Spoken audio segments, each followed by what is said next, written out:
यहाँ आपको अहम खबर से आगाह करें। सुप्रीम कोर्ट ने आर्टिकल 63 नजरसानी की दरखास्तें मंजूर कर ली हैं। अदालत ने नजरसानी दरखास्तों को मुतफ़क्का तौर पर मंजूर कर लिया है। सुप्रीम कोर्ट ने आर्टिकल 63 नजरसानी केस का फैसला कलअदम करार दे दिया गया है। चीफ जस्टिस का कहना है कि तफसीली फैसला बाद में सुनाया जाएगा। एक बार फिर आपको आगाह करते चलें, सुप्रीम कोर्ट ने आर्टिकल 63 नजरसानी की दरखास्तें मंजूर कर ली हैं। अदालत ने नजरसानी दरखास्तें मुतफ़क्का तौर पर मंजूर कर ली हैं। तफसीली फैसला बाद में दिया जाएगा, ऐसा कहना है सुप्रीम कोर्ट का। सुप्रीम कोर्ट ने आर्टिकल 63 से मुतालिक फैसला कलअदम करार दे दिया है। सुप्रीम कोर्ट में आर्टिकल 63 की तशरीह नजरसानी केस में मुतफ़क्का तौर पर मंजूर कर ली गई है। तफसीली फैसला बाद में दिया जाएगा, सुप्रीम कोर्ट का अहम बयान है। सुप्रीम कोर्ट ने आर्टिकल 63 नजरसानी की दरखास्तें मंजूर कर ली हैं, जबकि अदालत ने नजरसानी दरखास्तें मुतफ़क्का तौर पर मंजूर कर ली हैं। तफसीली फैसला उन्होंने कहा है कि बाद में दिया जाएगा, जबकि सुप्रीम कोर्ट ने आर्टिकल 63 से मुतालिक फैसला कलअदम करार दे दिया है। आपको एक बार फिर बताते चलें, सुप्रीम कोर्ट में आर्टिकल 63 तशरीह नजरसानी केस में मुतफ़क्का तौर पर नजरसानी केस का फैसला कलअदम करार दे दिया गया है। चीफ जस्टिस का कहना है तफसीली फैसला बाद में सुनाया जाएगा। एक बार फिर आपको बताते चले, आगाह करें कि सुप्रीम कोर्ट ने आर्टिकल 63 नजरसानी दरखास्तें ना मंजूर कर ली हैं उन्होंने, जबकि अदालत ने नजरसानी दरखास्तें मुतफ़क्का तौर पर मंजूर की हैं। सुप्रीम कोर्ट ने आर्टिकल 63 नजरसानी केस का फैसला कलअदम करार दे दिया है। चीफ जस्टिस का कहना है कि तफसीली फैसला बाद में सुनाया जाएगा। सुप्रीम कोर्ट ने आर्टिकल 63 नजरसानी की दरखास्तें मंजूर कर ली हैं। अदालत ने नजरसानी दरखास्तें मुतफ़क्का तौर पर मंजूर कर ली हैं। एक बार फिर आपको बताते चलें कि सुप्रीम कोर्ट में आर्टिकल 63 की नजरसानी की दरखास्तें मंजूर कर ली गई हैं। अब से कुछ देर कबल ये केस का फैसला सुनाया जा रहा था और मुतफ़क्का कोई फैसला नहीं आया था, लेकिन इस वक्त सुप्रीम कोर्ट ने आर्टिकल 63 का फैसला सुना दिया है। सुप्रीम कोर्ट ने आर्टिकल 63 नजरसानी की दरखास्तें मंजूर कर ली हैं। अदालत ने नजरसानी दरखास्तें मुतफ़क्का तौर पर मंजूर की हैं, जबकि सुप्रीम कोर्ट ने आर्टिकल 63 नजरसानी केस का फैसला कलअदम करार दे दिया है। चीफ जस्टिस का कहना है तफसीली फैसला बाद में सुनाया जाएगा, लेकिन इस वक्त ये फैसला सामने आया है कि सुप्रीम कोर्ट ने आर्टिकल 63 नजरसानी की दरखास्तें मंजूर कर ली हैं। अदालत ने नजरसानी दरखास्तें मुतफ़क्का तौर पर मंजूर की हैं। सुप्रीम कोर्ट ने आर्टिकल 63 नजरसानी केस का फैसला कलअदम करार दे दिया है। चीफ जस्टिस का कहना है तफसीली फैसला बाद में सुनाया जाएगा। सुप्रीम कोर्ट ने आर्टिकल 63 से मुतालिक फैसला कलअदम करार दे दिया है। सुप्रीम कोर्ट में आर्टिकल 63 तशरीह नजरसानी केस में फैसला सुना दिया गया है, जबकि तफसीली फैसला बाद में दिया जाएगा। चीफ जस्टिस का ऐसा कहना है। एक बड़ी खबर है जो आपसे शेयर कर रहे हैं, और वो ये कि आर्टिकल 63 नजरसानी की दरखास्तें मंजूर कर ली गई हैं। अदालत ने नजरसानी दरखास्तें मुतफ़क्का तौर पर मंजूर कर ली हैं। सुप्रीम कोर्ट ने आर्टिकल 63 नजरसानी केस का फैसला कलअदम करार दे दिया है। चीफ जस्टिस का कहना है कि तफसीली फैसला बाद में सुनाया जाएगा। आपको बताते चलें, एक बार फिर आगाह करें कि सुप्रीम कोर्ट ने आर्टिकल 63 नजरसानी की दरखास्तें मंजूर कर ली हैं। अदालत ने नजरसानी दरखास्तें मुतफ़क्का तौर पर मंजूर की हैं। सुप्रीम कोर्ट ने आर्टिकल 63 नजरसानी केस का फैसला कलअदम करार दे दिया है। चीफ जस्टिस का कहना है तफसीली फैसला बाद में सुनाया जाएगा। सुप्रीम कोर्ट ने आर्टिकल 63 नजरसानी की दरखास्तें मंजूर कर ली हैं। अदालत ने नजरसानी दरखास्तें मुतफ़क्का तौर पर मंजूर की हैं। सुप्रीम कोर्ट ने आर्टिकल 63 नजरसानी केस का फैसला कलअदम करार दे दिया है। एक बार फिर आपको बताते चलें कि सुप्रीम कोर्ट ने आर्टिकल 63 नजरसानी केस का फैसला कलअदम करार दे दिया है। चीफ जस्टिस का कहना है कि तफसीली फैसला बाद में सुनाया जाएगा। आर्टिकल 63 का फैसला सुप्रीम कोर्ट में समाअत के लिए मुकर्रर था। समाअत मुलतवी किए जा रहे थे, लेकिन इस वक्त बताते चलें आपको कि नजरसानी की दरखास्तें मंजूर कर ली हैं। इस वक्त हमारे साथ माहिर कानून अली ताहिर साहब मौजूद हैं। शुक्रिया, वेलकम करेंगे आपको। सर बताइएगा, ये फैसला मंजूर कर लिया गया है, क्या आगे हो सकता है?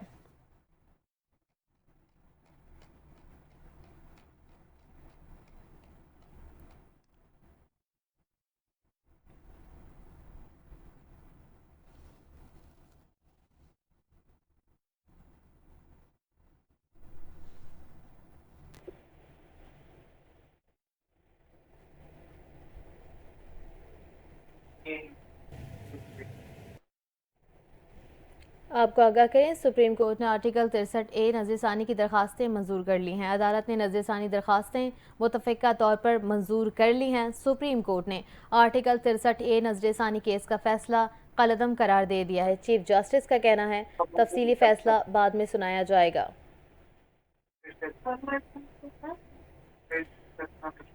हमारे साथ माहिर कानून अली ताहिर मौजूद हैं। जी अली ताहिर, क्या कहेंगे इस फैसले पर? जी अस्सलाम वालेकुम। देखिए, there is clear cut demarcation between article 63A की इंटरप्रिटेशन एंड री राइटिंग, उस बात का कोई डाउट नहीं है। मगर जो इस फैसले को जिस तेजी से सुनाया गया और जिस कंट्रोवर्सी के साथ इस बेंच को बनाया गया, उसके बाद जिस तरह से इस बेंच को एक जुडिशियल ऑर्डर और फिर उसके बाद एक एडमिनिस्ट्रेटिव ऑर्डर के तहत जो है उसको रिफॉर्म किया गया, मेरे ख्याल में this will be one of the most controversial decisions जो पाकिस्तान की तारीख में होंगी। आप जिस तनाजुर से मौलवी तमीजुद्दीन खान और 200 केसेस को याद करते हैं, इसी तनाजुर में आप ये आर्टिकल 63A के रिव्यू को भी याद करेंगे, जिसके अंदर सिर्फ एक ही ओरिजिनल बेंच का जज बैठा और वो भी एड हॉक जज थे, वो भी परमानेंट जज सुप्रीम कोर्ट के नहीं थे। और वो जजेस जो कि बैठे हुए थे ओरिजिनल बेंच में, वो इस बेंच का ना हिस्सा बने और ना सीनियर तरीन जजेस चीफ जस्टिस के बाद, बेशक वो सीनियर प्यूनी जज हों, बेशक वो थर्ड सीनियर मोस्ट हों, बेशक वो फोर्थ सीनियर मोस्ट जज हों, ना वो इस बेंच का हिस्सा बने। तो मेरे ख्याल में ये बड़ा एक कंट्रोवर्शियल डिसीजन है और मेरे ख्याल में हमारी अदालती तारीख में ये इस फैसले को बड़े काले हरूफ में लिखा जाएगा। अच्छा, 63A का फैसला बार बार समाअत मुलतवी कर दिया जा रहा था, अब उन्होंने फैसला किया, लेकिन चीफ जस्टिस ने कहा है कि फैसले की जो तफसीलात हैं वो बाद में दी जाएंगी। वो तफसीलात क्या होंगी? जी, तफसीलात ज़ाहिर है यही होंगी कि आर्टिकल 63A के तहत जो है आप वोट दे दें ताकि वो वोट काउंट हो जाए, कॉन्स्टिट्यूशनल अमेंडमेंट पास हो जाए और उस कॉन्स्टिट्यूशनल अमेंडमेंट के बेसिस के ऊपर उनको एक्सटेंशन मिल जाए। उसके बाद जो है वो तफसीली वजूहात तो आती रहेंगी, लेकिन फिलहाल फॉर द टाइम बीइंग जो है वो वोट काउंट हो जाएंगे। अगर अब PTI के कुछ वोट हुकूमती इत्तेहाद तोड़ लेता है तो वो इस पोजीशन में है कि आईनी तरमीम को पास करवा लें। शुक्रिया। माहिर कानून ताहिर हमारे साथ मौजूद थे। आपको बताते चलें कि सुप्रीम कोर्ट के फैसले के मुताबिक मुनहरिफ अरकान के वोट शुमार किए जाएंगे। इससे कबल चीफ जस्टिस ने PTI वकील मुकालमा करते हुए कहा कि इनहराफ के बाद कोई रुकन माफ़ी मांगे तो मुमकिन है कि पार्टी सरबराह माफ़ कर दे। पार्टी सरबराह का इख्तियार कोई जज इस्तेमाल करे तो जमहूरी होगा। जज तो मुंतखब नहीं होते, लेकिन अरकान असम्बली मुंतखब होते हैं। बैरिस्टर अली जफर ने जवाब में कहा, हम मुल्क की तारीख को मद्देनज़र रखकर बात करते हैं जो कुछ और ही कहती है। जिस पर चीफ जस्टिस ने कहा कि तारीख तो ये है कि आमरीत आए तो सब 10 साल तक 6 करके बैठ जाते हैं और जैसी जमहूरियत ही बहाल होती है तो फिर सब जमहूरियत का राग शुरू कर देते हैं। मैग्ना कार्टा ने बाद में बरतानवी जमहूरियत से आज तक वहाँ के कई लोग नाखुश हैं। बरतानिया में जमहूरियत का निज़ाम है। आपको बताते चले सुप्रीम कोर्ट में आर्टिकल 63A से मुतालिक फ़ैसला कलअदम करार दे दिया गया है और फैसले की जो कड़ी है उसके हवाले से कहा गया है कि इसका तफसीली फ़ैसला बाद में सुना दिया जाएगा। तफसीली फ़ैसला बाद में देंगे, ऐसा कहना है चीफ जस्टिस का। सुप्रीम कोर्ट ने जो फैसला है वो सुना दिया है और 63A से मुतालिक फ़ैसला कलअदम करार दे दिया गया है। सुप्रीम कोर्ट में आर्टिकल 63A की तशरीह नज़रसानी केस में मुतफ़िका तौर पर नज़रसानी केस का फैसला सुना दिया गया है और इस वक्त कहा जा रहा है कि फैसला कलअदम करार दे दिया गया है। सुप्रीम कोर्ट के फैसले के मुताबिक मुनहरिफ अरकान के वोट शुमार किए जाएंगे। इससे कबल चीफ जस्टिस ने PTI के वकील मुकालमा करते हुए उन्होंने बात की और कहा कि इनहराफ के बाद कोई रुकन माफ़ी मांगे तो मुमकिन है कि पार्टी सरबराह माफ़ कर दे। पार्टी सरबराह का इख्तियार कोई जज इस्तेमाल करे तो जमहूरी होगा। जज तो मुंतखब नहीं होते, उन्होंने ऐसा कहा, लेकिन अरकान असम्बली मुंतखब होते हैं, उनका ये जवाब था। बैरिस्टर अली जफर ने जवाब में कहा, हम मुल्क की तारीख को मद्देनजर रखकर बात करते हैं जो कुछ और ही कहती है। आपको बताते चलें कि सुप्रीम कोर्ट ने आर्टिकल 63A से मुतालिक फ़ैसला कलअदम करार दे दिया है। आर्टिकल 63A का फ़ैसला जो कि कलअदम करार दे दिया गया है। सुप्रीम कोर्ट में आर्टिकल 63A से मुतालिक फ़ैसला कलअदम करार दिया गया है और चीफ जस्टिस ने कहा है कि फैसले का जो तफसीली है वो बाद में में बता दिया जाएगा। मुतफ़िका तौर पर नज़रसानी दरखास्तें मंजूर कर ली गई हैं। सुप्रीम कोर्ट की जानिब से फैसला है और सुप्रीम कोर्ट ने फैसला सुना दिया है। आर्टिकल 63A का फैसला जारी कर दिया गया है, जो कि आर्टिकल 63A से मुतालिक फैसला कलअदम करार दे दिया गया है। सुप्रीम कोर्ट की जानिब से आर्टिकल 63A का फैसला कलअदम करार दे दिया गया है। चीफ जस्टिस ने कहा है कि फैसला तफसीली जो है वो बाद में सुना दिया जाएगा। फिलहाल इस वक्त बताया गया है कि 63A का फैसला कलअदम करार दे दिया गया है। सुप्रीम कोर्ट के फैसले के मुताबिक मुनहरिफ अरकान के वोट शुमार किए जाएंगे। इससे कबल चीफ जस्टिस ने PTI के वकील मुकालमा करते हुए उनसे बात की है और कहा कि इनहराफ के बाद कोई रुकन माफ़ी मांगे तो मुमकिन है कि पार्टी सरबराह माफ़ कर दे। पार्टी सरबराह का इख्तियार कोई जज इस्तेमाल करे तो जमहूरी होगा। जज तो मुंतखब नहीं होते, लेकिन अरकान असम्बली मुंतखब होते हैं। बैरिस्टर अली जफर ने जवाब में कहा, हम मुल्क की तारीख को मद्देनजर रखकर बात करते हैं, जो कुछ और ही कहती है। जिस पर चीफ जस्टिस ने कहा, तारीख तो ये है कि आमरीत आए तो सब 10 साल तक छह करके बैठ जाते हैं और जमहूरियत बहाल होती है तो सब फिर जमहूरियत का राग शुरू कर देते हैं। मैग्ना कार्टा के बाद बरतानी जमहूरियत से आज तक वहाँ के कई लोग नाखुश हैं। आपको बताते चलें कि सुप्रीम कोर्ट में आर्टिकल 63A से मुतालिक फैसला कलअदम करार दे दिया गया है। सुप्रीम कोर्ट में फैसला आर्टिकल 63A, जो कि बार बार समाअत मुलतवी हो रही थी और फैसला सामने नहीं आया था, लेकिन इस वक्त ये फैसला मुतफ़िका तौर पर नज़रसानी दरखास्तें जो थी वो मंजूर हो चुकी हैं। सुप्रीम कोर्ट ने फैसला सुना दिया है, जबकि चीफ जस्टिस का कहना है कि जो तफसीली फैसला है वो बाद में दे दिया जाएगा। सुप्रीम कोर्ट की जानिब से फैसला है जो कि सुना दिया गया है, तफसीली फैसला बाद में देंगे, ऐसा कहना है चीफ जस्टिस का। सुप्रीम कोर्ट में आर्टिकल 63A का फैसला, जो कि बार बार समातें उसकी हो रही थी लेकिन फैसला सामने नहीं आया था। सुप्रीम कोर्ट बार एसोसिएशन ने फैसला सुना दिया है। मुत्तफ़िका तौर पर नज़रसानी अपील थी और वो मुत्तफ़िका तौर पर मंजूर कर ली गई है। सुप्रीम कोर्ट के फैसले के मुताबिक मुनहरिफ अरकान के वोट शुमार किए जाएंगे। इससे कबल चीफ जस्टिस ने PTI वकील से मुकालमा करते हुए कहा कि इनहराफ के बाद कोई रुकन अगर माफ़ी मांगे तो पार्टी सरबराह माफ़ कर दे। पार्टी सरबराह का इख्तियार कोई जज इस्तेमाल करे तो जमहूरी होगा। जज तो मुंतखब नहीं होते, लेकिन अरकान असम्बली मुंतखब होते हैं। बैरिस्टर अली जफर ने जवाब में कहा, हम मुल्क की तारीख को मद्देनजर रखकर बात करते हैं, जो कुछ और ही कहती है। जिस पर चीफ जस्टिस ने कहा कि तारीख तो ये है कि आमरीत आए तो सब 10 साल तक छह करके बैठ जाते हैं और जमहूरियत बहाल होती है तो सब फिर जमहूरियत का राग शुरू कर देते हैं। मैग्ना कार्टा के बाद बरतानी जमहूरियत से आज तक वहाँ के कई लोग नाखुश हैं। एक बार फिर आपको बताते चलें कि सुप्रीम कोर्ट ने फैसला जारी कर दिया है। सुप्रीम कोर्ट ने आर्टिकल 63A से मुतालिक फैसला कलअदम करार दे दिया है। आर्टिकल 63A का फैसला आ चुका है और चीफ जस्टिस ने कहा है कि इस फैसले की जो समाअत हुई है, इसकी जो डिटेल्स हैं वो बाद में दे दी जाएंगी। मुतफ़िका तौर पर नज़रसानी दरखास्तें मंजूर कर ली गई हैं, ऐसा कहना है चीफ जस्टिस का। और सुप्रीम कोर्ट का ये तफसीली फैसला है जो बाद में दिया जाएगा। सुप्रीम कोर्ट ने आर्टिकल 63A का फैसला मुतफ़िका तौर पर मंजूर कर लिया है। इसकी समाअत मुकम्मल हो चुकी है। सुप्रीम कोर्ट ने आर्टिकल 63A का फैसला कलअदम करार दे दिया है। अहम खबर आपको दे रहे हैं, सुप्रीम कोर्ट ने आर्टिकल 63A नजरसानी केस का फैसला कलअदम करार दे दिया है। सुप्रीम कोर्ट ने आइन के आर्टिकल 63A नजरसानी केस का फैसला कलअदम करार दिया है।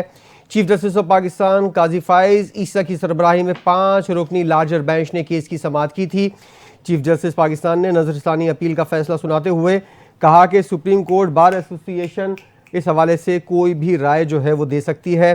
जस्टिस काजी फाइज ईसा का कहना था कि आर्टिकल 63A की तशरीह के केस पर जस्टिस मजहर आलम मियाँ खेल का इख्तिलाफी नोट 30 जुलाई को आया, जबकि बेंच की अक्सरियत ने तफसीली फैसला 14 अक्टूबर को जारी किया था। जस्टिस मजहर आलम मियाँ खेल को अपनी जिम्मेदारियों का एहसास था और उन्होंने अपनी तमाम तर जिम्मेदारियों को पूरा भी किया। जस्टिस जमाल मंदोखेल ने इस पर रिमार्क्स दिए और कहा कि अक्सरियती फैसले में कहा गया है कि वोट डालने और शुमार होने में फ़र्क होता है। क्या आइन में वोट डालने और शुमार होने का फ़र्क लिखा हुआ है? इस पर एडिशनल अटॉर्नी जनरल ने अदालत को बताया कि आर्टिकल 63A पर फैसला तजादात से भरपूर है। एक तरफ कहा गया है कि वोट बुनियादी हक है और साथ ही ये भी कहा गया है कि बुनियादी हक पार्टी की हिदायत पर ख़त्म कर दिया जाता है। पीपल्स पार्टी के वकील फारूक एच नाइक इस हवाले से बोले और उनका कहना था कि हस्बा बिल केस के मुताबिक रेफरेंस पर राय जिसने मांगी उस पर राय की पाबंदी लाजमी है। चीफ जस्टिस पाकिस्तान ने इस हवाले से इस्तफसार किया कि अगर सदर मुमलिकत राय पर अमल ना करें तो क्या उनके खिलाफ भी कार्रवाई हो सकती है, जिस पर फारूक एच नाइक ने कहा कि अदालत सदर मुमलिकत के खिलाफ कार्रवाई नहीं कर सकती, सदर मुमलिकत को इस हवाले से इस्तिस्ना हासिल है। फारूक एच नाइक ने मुनर्रिफ रुकन से मुतालिक तहरीक इंसाफ की आयशा गुल अलई केस का हवाला दिया और इस पर चीफ जस्टिस ने उनसे मुकालमा करते हुए कहा कि आपने गलत किया है, शायद आपको इनसे पब्लिकली माफ़ी मांगनी पड़ेगी। जस्टिस जमाल मंदोखेल ने रिमार्क्स दिए हैं कि ये गुललाई पश्तो का लफ्ज़ है जिसका मतलब भी देख लें। आज की समाअत का अहवाल हम आपको बता रहे हैं। वकील फारूक एच नाइक ने कहा 63A में अक़लियती जजेस का फैसला पहले से जारी हो चुका है।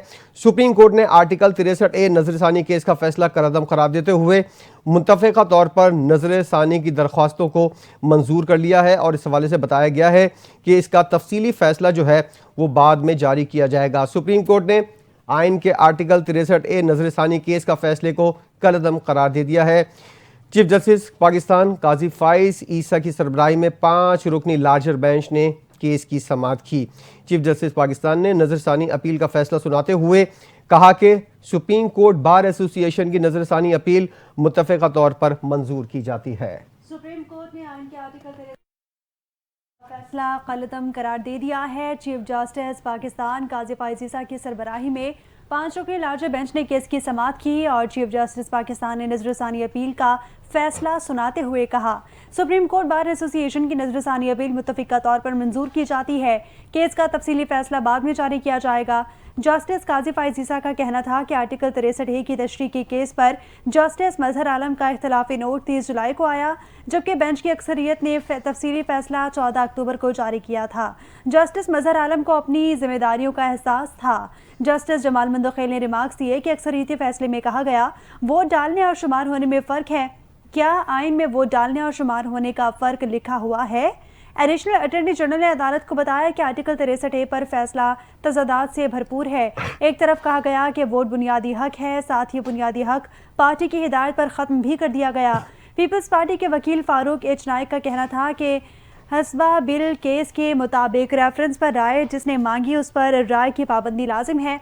चीफ जस्टिस पाकिस्तान ने इस्तफसार किया कि अगर सदर मुमलिकत राय पर अमल ना करे तो क्या उनके खिलाफ कार्रवाई हो सकती है, जिस पर फारूक एच नाइक ने कहा कि अदालत सदर मुमलिकत के खिलाफ कार्रवाई नहीं कर सकती। फारूक एच नाइक ने मुनहरिफ रुकन से मुतालिक तहरीक इंसाफ की आयशा गुल अलई केस का हवाला दिया, जिस पर चीफ जस्टिस ने कहा कि उनसे मुकालमा करते हुए कहा आपने नाम गलत लिया है, शायद आपको उनसे पब्लिकली माफ़ी मांगनी पड़ जाए। जस्टिस जमाल मंदोखेल ने रिमार्क्स दिए ये गुललाई पश्तो का लफ्ज़ है जिसका मतलब भी देख लें। वकील फारूक एच नाइक ने कहा कि 63A केस में अक़लियती जजेस का फैसला पहले जारी हुआ। सुप्रीम कोर्ट ने आर्टिकल 63A नजरसानी केस का फैसला कलअदम करार देते हुए मुत्तफ़िक़ा तौर पर नजरसानी दरख्वास्त मंजूर कर ली। चीफ जस्टिस ऑफ पाकिस्तान काजी फाइज ईसा की सरबराही में 5 रुकनी लार्जर बेंच ने आर्टिकल 63A नजरसानी अपील पर आज समाअत की और आज की समाअत का अहवाल जो आपको बताते हैं उसके मुताबिक पीटीआई के वकील बैरिस्टर अली ज़फ़र ने बानी पीटीआई इमरान खान की ज़ाती हैसियत में पेश होना चाहते हैं, इस हवाले से वो मौक़िफ़ इख्तियार किया, जिस पर चीफ जस्टिस ऑफ पाकिस्तान काजी फाइज ईसा ने कहा कि आपने पहले दिन कोई और एतराज़ उठाया और आज एक और एतराज़ उठा दिया है। आप सीनियर वकील हैं, केस को आगे बढ़ाएं। बैरिस्टर अली ज़फ़र ने कहा कि एक मुजव्वज़ा आइनी पैकेज का आर्टिकल 63A से ताल्लुक़ है, जिस पर जस्टिस जमाल मंदोखेल ने कहा कि अगर शुरू करना है तो फिर यहाँ से शुरू करें कि आर्टिकल 63A का रेफरेंस कैसे और किन हालात में आया, और ये भी बताया जाए कि फिर उस वक्त नीयत क्या थी जब ये केस किन हालात में आया। रेफरेंस और नीयत के हवाले से उन्होंने सवाल किया, जिस पर चीफ जस्टिस ने कहा कि ऐसी सियासी बातें ना की जाए जिसके सबब अखबारात में सुर्खियाँ लगें। अली ज़फ़र ने कहा कि अखबारात में कहा गया है कि 25 अक्टूबर तक तरमीम ज़रूरी है। 25 अक्टूबर तक ऐसी क्या वजह है जिसकी वजह से तरमीम को जल्द अज जल्द मुकम्मल करने का इरादा किया जा रहा है, जिस पर चीफ जस्टिस ने कहा कि हम ये मामला रिकॉर्ड पर ही लाएंगे। अली ज़फ़र ने कहा कि हुकूमती सियासी जमातों की ख्वाहिश है कि आइनी तरमीम लेकर आएंगे। चीफ जस्टिस ने पूछा कि बताएं आइन में ख्वाहिश का कहाँ जिक्र है, जिस पर अली ज़फ़र ने कहा कि पीटीआई अदालती कार्रवाई से अलग होना चाहती है, इस अदालती कार्रवाई के अंदर पीटीआई शामिल होना नहीं चाहती, जिस पर चीफ जस्टिस ने कहा कि यह अफसोसनाक है, हम आपको सुनना चाहते हैं और आप बतौर अदालती मावन मुआवनत करें। क्या सुप्रीम कोर्ट बार को अली जफर को अदालती मावन मुकर्रर करने पर कोई एतराज है? इस पर सुप्रीम कोर्ट बार के सदर शहजाद शौकत ने कहा कि हमें कोई एतराज नहीं है। बिल्कुल, सुप्रीम कोर्ट ने आइन के आर्टिकल 63A नजरसानी केस का फैसला कलअदम करार दिया है और चीफ जस्टिस पाकिस्तान काजी फाइज ईसा की सरबराही में 5 रुकनी लार्ज बेंच ने केस की समाअत की। इस पर मजीद बात करेंगे। एजाज सोलंकी साहब माहिर कानून हमारे साथ मौजूद हैं और आइन को अच्छी तरह समझते हैं। एजाज साहब, बहुत शुक्रिया, आपने NTN न्यूज़ के लिए वक्त निकाला। सुप्रीम कोर्ट ने आर्टिकल 63A नजरसानी केस में मुनर्रिफ अराकीन का वोट शुमार न करने का फैसला कलअदम करार कर दिया है। अब इससे सियासी तौर पर क्या तब्दीलियां आएंगी और आने वाले दिनों के अंदर PTI को क्या मुश्किलात पेश आ सकती हैं? हाँ, आप सही कह रहे हैं। बिस्मिल्लाहिर्रहमानिर्रहीम। ये जो है ना बात, इसमें 63A में जो ये हुई है, इसमें आर्डर हुआ है, ये सही हुआ है। इसमें बिल्कुल ऐसे ही होना चाहिए।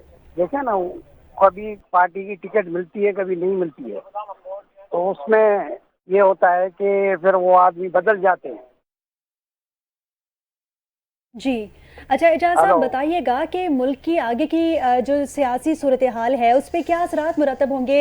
ये अहम फैसला सामने आया है, एक्सपेक्टेड था ये फैसला या नहीं था?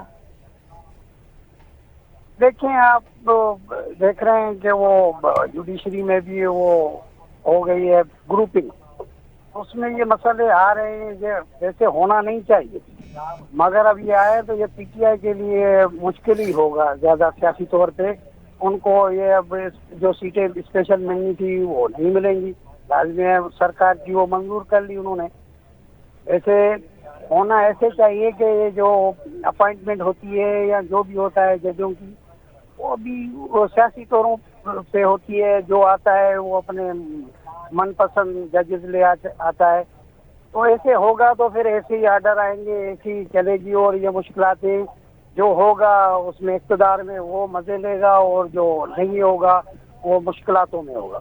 अच्छा एजाज साहब, आपने कहा कि PTI के लिए मुश्किलात होंगी, हुकूमत को कितना रिलीफ मिलेगा? और आने वाले दिनों के अंदर जो तरमीम के बारे में बातें की जा रही हैं और ये जो अरकान अब हुकूमत को मिल गए हैं आज़ाद हैसियत में ही सही, PTI को तो कोई फायदा नहीं होगा, हुकूमत के लिए क्या कुछ है इस फैसले में?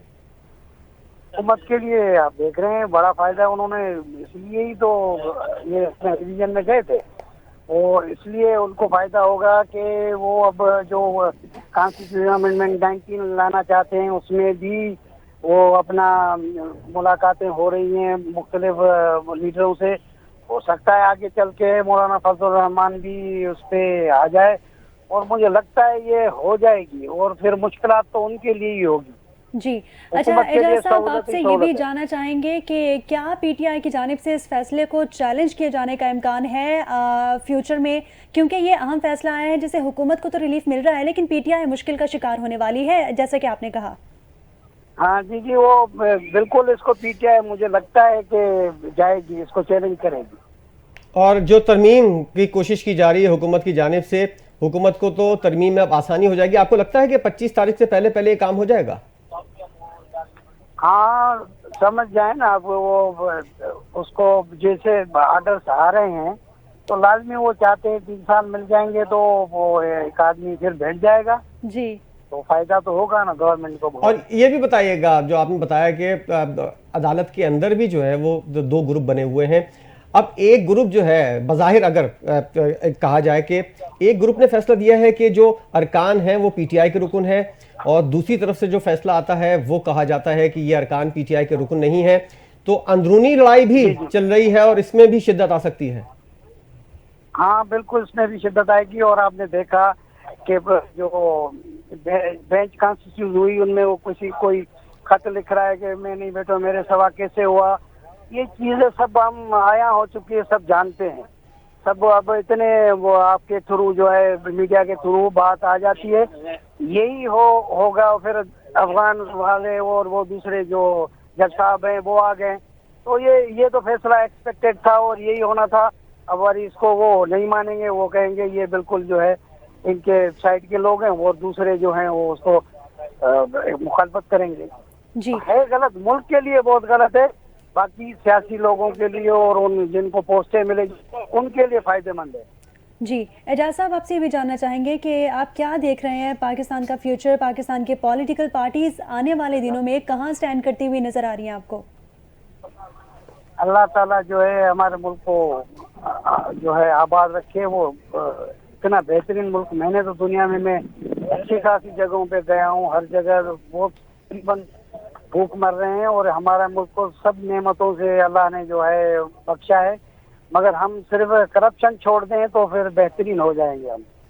और एजाज साहब एक और बात, आईनी अदालतें इस वक्त कितनी ज़रूरी हैं हमारे मुल्क के लिए, और जिस तरह का शोर किया जा रहा है हुकूमती जमातों की जानिब से, और वो जरूरी पीपल्स है। पार्टी उसमें जितना क्या है कि जैसे जी हाँ, जी जी आप जी, वो इसलिए जरूरी है कि देखें जैसे सेनेट में हमारी हर सूबे की होती है ना, उसमें नुमाइंदगी, जी तो आईनी अदालतों में भी यही होगा कि कम से कम नुमाइंदगी होती। यहाँ ऐसे होता है, अब जैसे सिंध से जैसे जा रहे हैं तो अब इस वक्त जो है एक भी सिंधी स्पीकिंग जज सुप्रीम कोर्ट में नहीं है। तो ये बिल्कुल गलत बात है ना, भी जाना चाहिए ना। वो एक सीनियर को बिठा दिया, चीफ जस्टिस एक साहब को नहीं लिया और मोहम्मद अली मजहर को ले लिया जो 5-6 नंबर पे था। तो ये चीजें होती रहती है ना, ये जो बिल्कुल सियासी तौर पे होती है। इमरान खान वालों ने किया था, पीटीआई वालों ने किया था अपने लिए। तो ऐसे हर कोई जो भी आता है, एक तो मुल्क के साथ कोई भी जो है ना सिंसियर नहीं है, इसलिए ये चीजें होती है। दूररस नताइज निकलेंगे इस फैसले के। हमारे साथ मौजूद है एजाज सोलंकी साहब, माहिर कानून हैं और आइन पर गहरी नज़र रखते हैं। आर्टिकल 63A नजरसानी केस के हवाले से हम आपको अपडेट कर रहे हैं। सुप्रीम कोर्ट के 5 रुकनी बेंच ने दरख्वास्तें मुतफ़िका तौर पर मंजूर कर ली हैं और मुनरिफ अराकीन का वोट शुमार ना करने का फैसला जो है वो कलअदम करार दिया गया है। चीफ जस्टिस ऑफ पाकिस्तान काजी फाइज ईसा की सरबराही में 5 रुकनी लार्जर बेंच ने आर्टिकल 63A नजरसानी अपील पर समाअत की और PTI के वकील बैरिस्टर अली जफर आज पेश हुए और उन्होंने कहा कि बानी PTI इमरान खान ज़ाती हैसियत में पेश होना चाहते हैं, मगर उनको अडियाला जेल से बाहर नहीं निकाला जा रहा, उनको यहाँ पर पेश होने के लिए मौका दिया जाए। जिस पर चीफ जस्टिस काजी फाइज ईसन ने कहा कि आपने पहले दिन कोई और एतराज़ उठाया था और आज एक दूसरा एतराज़ लेकर सामने आ गए हैं। इस पर सीनियर वकील हैं, आपको केस को आगे बढ़ाना चाहिए न बजाय इसके कि आप एतराज़ात उठाए जा रहे हैं। बैरिस्टर अली जफर ने कहा कि एक मुजवज़ा आइनी पैकेज का आर्टिकल 63A से ताल्लुक़ है, जिस पर जस्टिस जमाल मंदोखेल ने कहा अगर शुरू करना है तो फिर यहाँ से शुरू करें कि आर्टिकल 63A का रेफरेंस कैसे और किन हालात में आया। चीफ जस्टिस ने पूछा कि बताएं आइन में ख्वाहिश का जिक्र किधर है, जिस पर अली जफर ने कहा कि PTI अदालती कार्रवाई से अलग होना चाहती है। बिल्कुल, समाअत का मजीद अहवाल भी नाज़रीन तक पहुँचा रही हैं। आर्टिकल 63A तशरीह केस, इमरान खान के बेंच पर तहफ़्फ़ुज़ात और PTI के वकील ने समाअत का बायकॉट भी किया। सुप्रीम कोर्ट में आइन के आर्टिकल 63A की तशरीह के केस में बानी PTI के तहफ़्फ़ुज़ात के बेंच पर तहफ़्फ़ुज़ात के बायस पाकिस्तान तहरीक इंसाफ के वकील बैरिस्टर अली जफ़र ने समाअत का बायकॉट भी किया था, जबकि साथ साथ आइन के आर्टिकल 63A ने तशरीह से मुतालिक नजरसानी केस की समाअत चीफ जस्टिस काजी फाइज ईसा की सरबराही में की। चीफ जस्टिस ने कहा कि जजेस के दरमियान कोई लड़ाई नहीं है और ऐसा नहीं है कि इदारा टूट गया है। वाज़े कर दूं, हमारे इदारे के अंदर कुछ नहीं चल रहा, ताहम किसी नुक्ते पर 2 आरा हो सकती हैं, लेकिन इदारे के अंदर कुछ चल रहा है, ऐसी कोई आरा सामने नहीं आई। जस्टिस नईम अफगान ने कहा कि अगर तहरीक इंसाफ हॉर्स ट्रेडिंग को रोकना चाहती है तो तरमीम ला सकती थी। जहां वोट नहीं गिना जाना वो आइन में लिखा हुआ है। अदम एतमाद पर गिनती के वक्त तहरीक इंसाफ के लीडर को वोटिंग का ख्याल आया। अदम एतमाद में वोटिंग के वक्त अदालत को इस्तेमाल करने की कोशिश की गई। अदम एतमाद में फ्लोर क्रॉसिंग नहीं हुई थी। जस्टिस नईम अख्तर अफगान ने कहा कि क्या आप नहीं समझते कि इस तशरीह के जरिए जजिस ने आइन को दोबारा लिखा? जो तरमीम पार्लियामान के जरिए नहीं कर पाए वो जजिस के जरिए कर दी गई। एक सूबे में 10 दिन एक हुकूमत फिर दूसरी चलती रही। क्या आइन को दोबारा लिखना ही नजरसानी के लिए काफ़ी नहीं? जिस पर जस्टिस जमाल मजहर आलम ने कहा कि जज साहब ने तो सारा केस खोल कर रख दिया है। जस्टिस जमाल ने कहा कि सदर के जहन में आने वाला सवाल पार्लियामान को क्यों नहीं भिजवाया गया। वकील अली जफर ने कहा कि अदलिया के असरात चीफ जस्टिस के साथ तब्दील होते हैं और इस पर चीफ जस्टिस ने कहा कि ऐसा नहीं है। चीफ जस्टिस की तब्दीली फैसलों पर असर अंदाज नहीं होती। जस्टिस नईम अफगान ने कहा कि हमारे मुल्क में निज़ाम को बनने दें। कल ये अदालतों में एक वकील साहब ने कहा कि बाहर 300 से 500 वकील बैठे हुए हैं, फैसला करके दिखाएं क्या जजेस से खौफजदा करके फैसले लेने और सोशल मीडिया पर भी वो छा गया है? इस तरह ठा करके चलने वाली चीज़ें जो हैं, क्या इस तरह अपने हक़ में फ़ैसले करवाए जाएंगे? इसके बाद बैरिस्टर अली ज़फ़र ने कहा, जो मीडिया से गुफ्तगू कर रहे थे बाहर आने के बाद, उन्होंने कहा कि इमरान खान को ना सुने जाने पर अदालती कार्रवाई का बॉयकॉट कर दिया है पीटीआई की जानिब से। बिल्कुल, बानी पीटीआई के वकील अली ज़फ़र ने अपने दलाइल में बताया कि अदालती हुक्म पर बानी पीटीआई से मुलाकात हो गई है। मुलाकात में पुलिस अफसरान भी हमरा बैठे रहे। मुलाकात कोई वकील और क्लाइंट की मुलाकात नहीं थी। उन्होंने मजीद कहा कि बानी पीटीआई ने खुद वीडियो लिंक पर पेश होने की सदा की है। पहले मालूम हो जाए कि बानी पीटीआई को खुद दलाइल की इजाज़त मिलती है या नहीं। बानी पीटीआई से मुलाकात आज़ादाना नहीं हुई, जिस पर चीफ जस्टिस ने कहा कि आपने कौन सी खुफिया बातें करना थी, आपने सिर्फ आईनी मामले पर बात करना थी। अली ज़फ़र साहब, आप बिला जवाज़ किस्म की बातें इस्तदा कर रहे हैं। और बैरिस्टर अली ज़फ़र ने कहा कि मैं बानी पीटीआई की जानिब से कुछ कहना चाहता हूँ। मैं बानी पीटीआई की ही बात करूँगा। अगर बानी पीटीआई को इजाज़त नहीं देंगे तो पेश नहीं होंगे। हुकूमत कुछ तरमीम लाना चाहती है। जस्टिस जमाल खान मंदोखेल ने कहा कि आपने बात करनी है तो आज से नहीं बल्कि शुरू से करें, जिस पर बैरिस्टर अली ज़फ़र ने कहा कि मैं जो बात करना चाह रहा हूं वो आपने करने नहीं देनी। चीफ जस्टिस काजी फ़ाइज़ ईसा ने रिमार्क्स दिए कि आप सियासी गुफ्तगू कर रहे हैं ताकि कल सुर्खी लगे, जिस पर बैरिस्टर अली ज़फ़र का कहना था कि आज भी अखबार की एक सुर्खी है कि आईनी तरमीम 25 अक्टूबर से कबल लाजमी है, जिस पर जस्टिस काजी फ़ाइज़ ईसा ने कहा कि हमें इस बात का मालूम नहीं है। बैरिस्टर अली ज़फ़र ने कहा कि हुकूमत आईनी तरमीम ला रही है और तासुर है कि अदालत हॉर्स ट्रेडिंग की इजाज़त देगी, जिस पर चीफ जस्टिस ने कहा कि हम इस बात पर आप पर तौहीन अदालत लगा सकते हैं। कल आपने एक तरीका अपनाया, आज दूसरा तरीका अपना रहे हैं। हम आपकी इज्जत करते हैं, आप भी हमारी इज्जत बरकरार रखें। और चीफ जस्टिस पाकिस्तान का कहना था कि हॉर्स ट्रेडिंग का कहकर बात भारी बयान दे रहे हैं। हॉर्स ट्रेडिंग क्या होती है आपको हम बताएं तो आप शर्मिंदगी होगी। बानी पीटीआई के वकील का कहना था कि आर्टिकल 63A का फैसला हॉर्स ट्रेडिंग को रोकता है, जिस पर चीफ जस्टिस ने कहा अदालतों का मजाक बनाना बंद करें। जबकि जस्टिस जमाल मंदोखेल का कहना था अदालत ने 63A पर अपनी राय दी थी, कोई फैसला नहीं दिया। बैरिस्टर अली ज़फ़र का कहना था कि 63A की तशरीह से मुतालिक नज़रसानी अपील की समाअत का बायकॉट करते हुए बानी पीटीआई का कहना था कि बेंच की तश्कील दुरुस्त नहीं, हिस्सा नहीं बनेंगे। सुप्रीम कोर्ट ने अली ज़फ़र को अदालती मुआवन मुकर्रर कर दिया, जिस पर अली ज़फ़र का चीफ जस्टिस से मुकालमा करते हुए कहना था कि आप अगर केस का फैसला देते हैं तो मफादात का टकराव होगा। चीफ जस्टिस बोले कि आप जो बोल रहे हैं उसे ना सुनेंगे ना रिकॉर्ड का हिस्सा बनाएंगे। क्या आप बतौर वकील या अदालती मुआवन हमें दलाइल दे सकते हैं? जिस पर बैरिस्टर अली ज़फ़र ने कहा कि बतौर अदालती मुआवन दलाइल दे सकता हूं। सुप्रीम कोर्ट, बार और पीपल्स पार्टी ने बैरिस्टर अली ज़फ़र को अदालती मुआवन मुकर्रर करने की तजवीज़ से इत्तफाक किया। बैरिस्टर अली ज़फ़र ने कहा कि बानी पीटीआई कहते हैं बेंच कानूनी नहीं, इसलिए आगे बढ़ने का फ़ायदा नहीं। जिस पर चीफ जस्टिस ने कहा कि आप बार बार बानी पीटीआई का नाम क्यों ले रहे हैं, नाम लिए बगैर आगे बात करें। जस्टिस जमाल मंदोखेल ने कहा कि मैं और जस्टिस मियां खेल पहले वाले बेंच का भी हिस्सा थे, हम दोनों पर तो कोई एतराज़ नहीं किया गया। जिस पर बैरिस्टर अली ज़फ़र ने कहा एतराज़ बेंच की तश्कील पर है, जिसकी किसी की ज़ात पर नहीं है। खबर आपको दे रहे हैं चीफ जस्टिस ऑफ पाकिस्तान काजी फ़ाइज़ ईसा की सरबराही में 5 रुकनी लार्जर बेंच ने आइन के आर्टिकल 63A की तशरीह से मुतल्लिक नज़रसानी अपीलों पर आज समाअत की है। और चीफ जस्टिस पाकिस्तान ने नज़रसानी अपील का फैसला सुनाते हुए कहा है कि सुप्रीम कोर्ट बार एसोसिएशन की नज़रसानी अपील मुत्तफ़िक़ा तौर पर मंजूर की जाती है। केस का तफसीली फैसला बाद में जारी किया जाएगा। जस्टिस काजी फ़ाइज़ ईसा का कहना था कि आइन के आर्टिकल 63A की तशरीह के केस पर जस्टिस मज़हर आलम मियां खेल का इख्तिलाफी नोट 30 जुलाई को आया, जबकि बेंच की अक्सरियत ने तफसीली फैसला 14 अक्टूबर को जारी किया। जस्टिस मज़हर आलम को अपनी जिम्मेदारियों का एहसास था।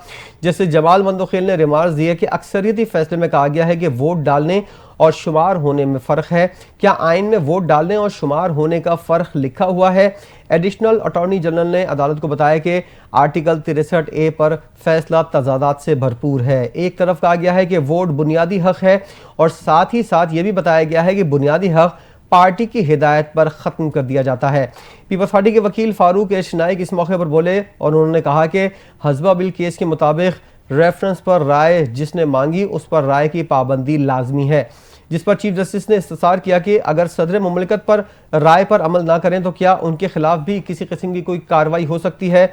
जिस पर फारूक एच नाइक ने कहा कि अदालत सदर मुमलिकत के खिलाफ कार्रवाई नहीं कर सकती क्योंकि एज आ सदर मुमलिकत उनको इस्तिस्ना हासिल है। फारूक एच नाइक ने मुनर्रिफ रुकन से मुतालिक तहरीक इंसाफ की